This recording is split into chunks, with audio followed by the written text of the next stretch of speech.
الصبح بدا من طلعته. نبی پاک صلی اللہ تعالی علیہ وسلم نے حج ایک فرمایا.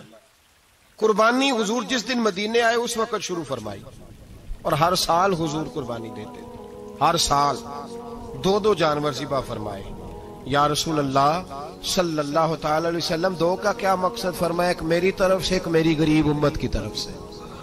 یا رسول اللہ صلی اللہ علیہ وسلم کس طرف سے فرمایا؟ ایک میری طرف سے، ایک میری امت کی طرف سے. کبھی فرمایا ایک میری طرف سے، ایک میرے اہل بیت اور میری امت کی طرف سے. دو جانور حضور نے ذبح فرمائے. اور پھر میرے حبیب پاک صلی اللہ تعالی علیہ وسلم کے غلام مولا علی شیر خدا، ابن ماجہ کی روایت ہے، حضرت علی شیر خدا فرماتے ہیں کہ نبی پاک علیہ الصلوۃ والسلام دو جانور ذبح کرتے تھے. خود حضرت علی کی جب باری آئی تو انہوں نے بھی دو فرمائے. تو صحابہ نے پوچھا کہ علی دو کیوں؟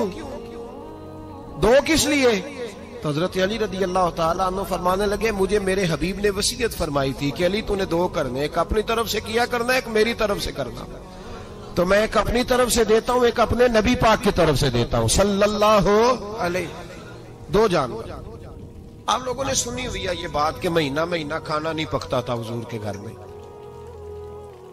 حضرت عائشہ فرماتی ہیں 3 چاند اور 3 سورج کٹھے کبھی نہیں دیکھے جب ساتھ روٹی بھی کھائی ہو. یعنی 3 دن مسلسل کبھی کھانا نہیں کھایا. قربانیاں کتنی دیں بولیے؟ حضرت علی شیر خدا کا مکان کوئی نہیں اپنا، کوئی گھر نہیں بنایا. مولا کائنات شیر خدا، میں نے یہ بات پھر دہرا رہا ہوں، پہلے بھی میں نے عرض کی تھی، پکا کرنے کے لیے دہرا رہا ہوں. حضرت علی کا کوئی کاروبار نہیں بظاہر. بی بی صاحبہ فرماتی ہیں کہ کئی ہفتے صرف سرکہ اور کھجوریں. قربانیاں کتنی؟ اسی سارے صاحب لان ٹورے ہیں کہ ساڑھے تے لگ دیئے کہ نہیں پکا. اور پھر جب بات ہوتی ہے دینے کی تو ماحول اور ہوتا ہے، جب لینے کی باری ہوتی ہے تو ماحول اور ہوتا ہے. قربانی واجب ہے اس شخص پر جس کے پاس 52.5 تولے چاندی یا 7.5 تولے. لیکن میں 7.5 تولے والا فتویٰ نہیں دیتا، میں 52.5 تولے چاندی والا فتویٰ دیتا ہوں. اس لیے کہ 52.5 تولے چاندی تو شاید تولہ یا 1.5 تولہ سونے کے برابر ہی ہو جائے. ٹھیک ہے نا جی؟ تو 7.5 تولے سونا 50-60 ہزار روپیہ جس آدمی کے اکاؤنٹ میں موجود ہے وہ قربانی کرے. بلکہ امام شافعی رحمۃ اللہ علیہ فرمایا کرتے تھے جس نے 3 کمروں کو تالا لگایا ہوا ہے وہ 3 کمرے فارغ ہیں، اس کے کسی کام کے نہیں، ان کی قیمت کا حساب لگائے. چھت پہ سٹور بنا دیا ہے، کوئی مطلب نہیں اس کا، اور جو ویسے رکھے ہوئے ہیں کوئی معنی ہی نہیں کمرے کا. فرماتے تھے حساب لگائے، قربانی کرے. رب کریم کی بارگاہ میں دینے کا جب معاملہ آیا تو تم گول کر گیا کام. میرے رسول کائنات سرور عالم صلی اللہ علیہ وسلم کا جب اپنے لیے چیزیں استعمال کرنے کا ماحول ہے تو محبوب پاک علیہ الصلوۃ والسلام نے مہینہ روٹی نہیں پکائی. یہاں جو آدمی ہر جمعرات کو 4 کلو بکرے کا گوشت پکاتا ہے اور ہر تیسرے دن مرغی کا گوشت لاتا ہے، وہ قربانی کی باری آتی ہے تو کہتا ہے میرے پہ لگتی نہیں. وہ ٹھیک ہے ابا جی لے آئے، ابا جی کی طرف سے قربانی ہے، اس دفعہ ابا جی کی، اگلی دفعہ اماں جی کی، اس سے اگلی دفعہ دادی جی کی. او خدا کے بندو، جس آدمی کے پاس پیسے ہیں پہلے اپنی قربانی واجب ہے. میری بات کی سمجھ آ رہی ہے عزیزوں کو؟ جو آدمی صاحب استطاعت ہے پہلے کس کی قربانی کرے گا؟ وہ کمائی کرتا ہے، اس کے اپنے اکاؤنٹ میں تنخواہ آتی ہے، ابا جی کے اکاؤنٹ میں نہیں آتی. اس نے اپنا بینک بیلنس چوری بھی رکھا ہوا ابا جی سے. پہلے اپنی قربانی کرے، اگر اس کو شوق ہے، دل کرتا ہے تو ایک اور خریدے، پھر ابا جی کی طرف سے کرے. اگر اللہ نے توفیق دیا تو ایک اور خریدے، اماں جی کی طرف سے کرے. اور اگر اس کے دل کو اللہ ٹھنڈک عطا کرے، سکون کرے تو پھر اپنے رسول کی طرف سے بھی قربانی دے، پھر اپنے محبوب کی جانب سے بھی قربانی کرے. نبی پاک صلی اللہ تعالی علیہ وسلم نے ہر سال 2 قربانیاں دی. 10 سال کل کتنی ہوگی 10 سالوں میں بولیے؟ اور جب حضور حج کرنے گئے نبی پاک نے 63 اونٹ ذبح فرمائے. ایک اونٹ میں کتنی قربانیاں ہوتی ہیں؟ 63 اونٹ حضور نے ذبح فرمائے. اور حدیث بڑی مزیدار ہے. حضرت ابو ہریرہ رضی اللہ تعالیٰ عنہ فرماتے ہیں کہ جب اونٹ ذبح کرنے کی باری آئی تو ہم سوچ رہے تھے، پریشان تھے کہ یہ تو بڑا مشکل ہے ذبح کرنا.